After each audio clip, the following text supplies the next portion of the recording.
I'm speaking with Brett Warnock, publisher and editor-in-chief of Kitchen Table magazine. Brett, thank you for spending some time chatting with me. Sure, thanks for having me. Sure. So, for someone new, tell us a little bit about Kitchen Table magazine. What's it about? Oh boy, Kitchen Table, there's a tagline that I publish on the back, which is stories, art, and ideas about food and place. And I'm a huge fan of food magazines in general, from big ones like Bon Appetit and Savour, all the way down to little small press things like Put an Egg on It, for example. Uh-huh. And I'm just a long-time publisher. I've published comic books for 20 years plus, and I'm a huge food nerd, and Kitchen Table is a way for me to do deep dives into where our food comes from, why it's important, and our relationship to food in general, and through a lens of maybe more visuals than a lot of magazines. So anyway, that's kind of a long story short. Yeah. Well, that's a perfect way to start. Let's talk about issue number 2, which is called the market issue, since it's mostly featuring stories about how you get your food. And then there's so many places you can go with this. There's so much packed into this magazine. You could start maybe with the story that you did, the West Side Market and bodega culture. What would you like to tell us about issue 2? Well, the idea of the market issue could be its own magazine, published weekly. It's such a huge, deep idea, and me, it's super duper important that we consider where we shop. And I'm an independent publisher, and I'm not making huge amounts of money, so I will shop at grocery outlet on occasion, because that's what I can afford. But as much as possible, I like to shop at smaller, independently owned grocery stores, because we're more likely to be aware of the food chain and where that food came from. Yeah. And I know it's a joke, Portlandia and the whole chicken thing, but I really, in my heart, believe that that this issue will be something that's going to resonate with humans as our culture continues to evolve, or devolve, as it may. Look at what's happening geopolitically around the world. And things are getting kind of chaotic out there, and I don't want to sound cynical, but I think things are going to get worse before they get better, and so hopefully I'm wrong, but yeah, how do I frame this? An approach to how we shop for food and how we get our food is so critically important to all of us, and that was kind of the heart of why we chose that for the second issue, the theme. And there's so much in this magazine. There's a couple of stories on Korean markets. There's a whole feature on the PSU Farmers Market, which Jennifer and I love. There's a whole comic about a market in Thailand. 2 articles on, I guess you could say, the economics of grocery shopping, and then a few other assorted goodies. So there's quite a lot in there. Thanks. Yeah, it's fun. When I put these together, it's really, I wish I could say that I'm curating content that's coming at me, and I've got 100 submissions, but really I'm just filling up the magazine with whatever comes in first, more or less. And so, but thanks, I appreciate those kind words. It makes me feel like it's not all for nothing. For people who may not be, and it's a rhetorical question since I know the big story, but for people who don't know, maybe you could tell us something about how Kitchen Table originated. Now, you're the co-founder of Top Shelf Productions, so you have quite a background in comics, publishing, and design. What could you tell us about how things leading up to Kitchen Table? Sure. So yeah, I published with Chris Staros at Top Shelf for almost 20 years, and together we independently published before we became business partners, and so they're both around the same time, late 1994, 95. So we both were publishing for 20 solid years, and then coming up on 5 years ago, we sold the company. We sold Top Shelf, and I quote unquote retired from the company. I sold my shares, and I launched a food and nature blog called Acorn Feather Nosh, and which was really great because it helped me define my new interest, not new interest, but it helped me define interests that I've had outside of comics that I could reinvest myself in. And like, again, food and nature are huge things for me. And so, I opened up a New Seasons, which is a local natural foods grocery store here in Portland, and I did some bartending, I did some catering, some, food runner, server, host at restaurants. And I was devouring food magazines this whole time. And about 2 years ago, actually, on the night before Thanksgiving, 2 years ago, I read on Twitter on Kathleen Bauer's blog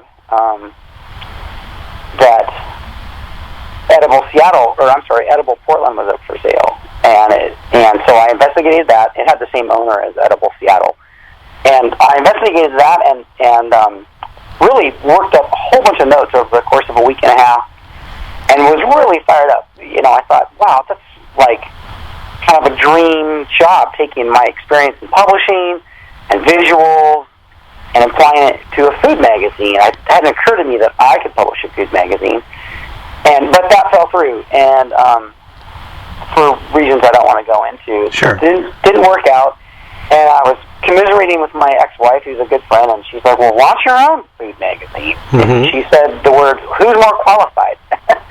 And I felt like, wow, I can do that?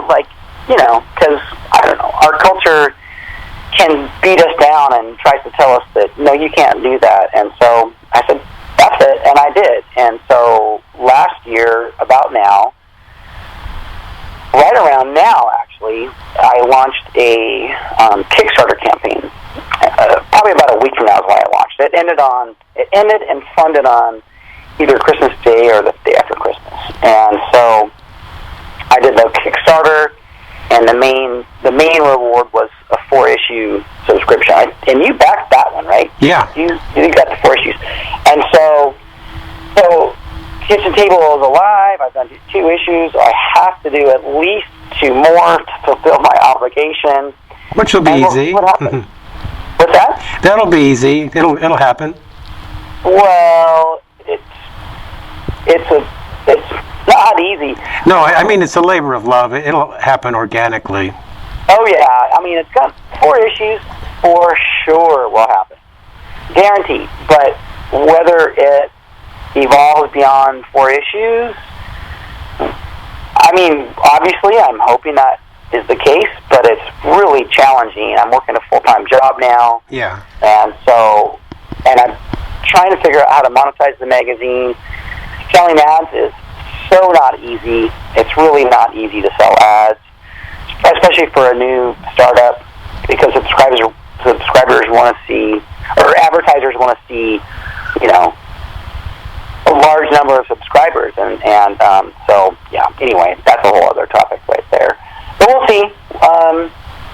Well, you know what? It's so great to see Kitchen Table in the places I'm seeing it. I'm seeing it at Powell's Bookstore. I'm seeing it at the PCC, which is the Puget Consumers Co-op. So I'm seeing this magazine in places where I won't mention some other publications I'm thinking of, where I'm not seeing some magazines that should be there. But I'm seeing you. You're there. I know. It's pretty great to see Kitchen Table up next to Food and Wine and Savour and all these magazines that I just adore. I'm like, oh my gosh, I can't believe it. It's pretty great, I have to admit. So, what could you tell us about what you're cooking up for the upcoming issues? Is there something that you want to reveal to us now? Or? Sure. Issue 3, I have almost all the content assigned as far as the articles go. It's going to be the resist issue, and which will explore ways that we as consumers and eaters can fight and resist some really challenging opposition in the world. And again, going back to geopolitics, and all, there's so much fear and anger and hatred against, for example, immigrants into the United States. Yeah. And it's horrific. And we are a nation of immigrants, and they bring so much value and culture to our culture. And so I kind of want to, it's not going to be anti-anything, but more of a celebration of the ways that we can empower ourselves. There's going to be a piece on seed saving and plant breeding, which I didn't really know much about at all, but it's a crucially important part of our broader food systems. I'm doing a piece on, or I'm working with the author on how to take back the kitchen, take back your kitchen, because we're so strapped for time. Who's got time to cook it anymore? Coming home after work at 6 p.m. and too burnt out to do anything. Well, this is what there's going to be an article on, how to stock your kitchen, cook with what you have, and I'm trying to think of some of the other stuff I've got lined up. I've just got the cover art from an Australian woman yesterday, and it's gorgeous. I can't wait to share that. So yeah, it's coming together. That's the resist issue, which we're hoping to have out in March, possibly early April. Oh, great. Everything falls into place. And then we're talking about doing, for issue 4, the music issue. And, which, like, how does music tie into food? Well, it really, in many, many ways, there's, so many musicians, for example, have worked in restaurants. Line cooks are almost all, like, aspiring musicians or creatives of some sort. Once I was talking with a guy in a band called the Quick and Easy Boys just the other night about what the band eats when they're on the road, traveling on tour. And it's pretty crazy, because obviously you can imagine that your options are oftentimes very limited. And so, but yeah, so that's the music issue. After that, don't really know. I kind of want to do a craft beverage issue. I think that the world of beer and wine and spirits being made by small independent outfits is just a really interesting subject, and probably do a farm and garden issue. That's another one that I kind of have in the works, because I just love the more I meet and get to know local farmers, the more I realize how important our relationship with small farms is, especially in the face of huge, giant corporate, big agriculture, who would just devour everybody in its path that they could. So, that's important to me as well. Well, if you can include New Orleans in your music issue, that might be interesting. So. Oh, that's a great idea. I'm going to write that down. Actually, I have a beeline to New Orleans right now. My daughter's there, so I'm finding myself visiting New Orleans, and jazz and music. Music and food just go together there so well. Oh, yeah, totally. I love that idea. I'm actually going to my Google Doc and writing it down right now. One of my son's favorite movies is called Chef. It's got Jon Favreau wrote and directed it and starred in it. And there's a scene that takes place in New Orleans, and they eat beignets. I'm not sure how you pronounce that pastry confection, but because of this movie, my son is itching to go to New Orleans. So that's on our list of things to do. Well, just be ready for tropical type weather. Say that one more time. Oh, just be ready for tropical-like weather.